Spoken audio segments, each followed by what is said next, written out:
Good news for Croatia. It's the first expansion of the Schengen zone in a decade. Croatia joining the 26 of the member states that are in the zone. What does that mean concretely for Croatia on the ground? It means no more borders. These three countries already had free movement. They already had the ability to live and work in other EU member states. But now it means that those border checks, those passport checks, if you're flying from Zagreb to Paris, for example, those border checks will no longer be in place. And that's great for travelers, but it'll also be very, very good for Croatian businesses who won't need to have their goods and all the traffic checked on the way out of the border. So that'll be the positive news for Croatia. Not so for Romania and Bulgaria. They have been blocked their accession to Schengen by opposition from the Austrians, as you said, and from the Netherlands. There is concern from Austria that there is an influx of migration coming in through the Western Balkan region and allowing that frictionless passage from people from Romania and Bulgaria may make that problem worse.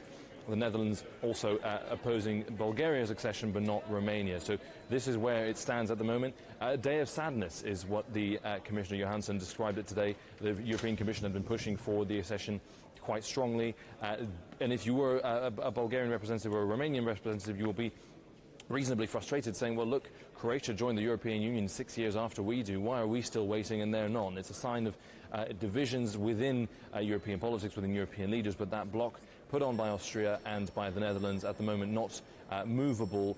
So, you know, a big move for Croatia, the first expansion of Schengen in a decade, but that frustration from Bulgaria and Romania, particularly from Romania, who feels like the conditions were met for years now for Romania to join the Schengen area, and yet still a block to that accession today in Brussels. And if that block continues, if they can't reach an agreement, what happens next?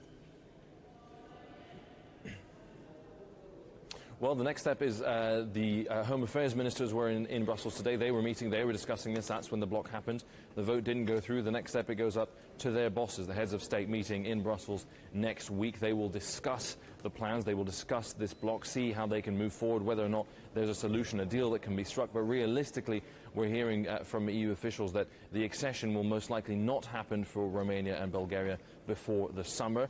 So what could be agreed and what could be discussed next week by the heads of state will be a roadmap of sorts, a timeline agreed to make sure that all of those concerns by Austria are addressed before the accession happens. So a 6-month delay at the very least for that accession. So this is going to be an ongoing, rolling story. There is a broader question here about if you are a Romanian or a Bulgarian citizen, you will feel reasonably hard done by this decision. You'll be quite frustrated. You'll feel like we are members in our own right, and that was the message that Commissioner Johansson said in the press conference just a few moments ago, saying that the Romanian and Bulgarian people should feel welcome and have a right and should expect to have that full Schengen membership. And so the frustrations there also play into a broader question about the feeling of European citizens when it comes to these institutions and how decisions are made. So next week, discussions about a potential plan to bring this forward again, but it'll be at least 6 months before the decision can be made formally.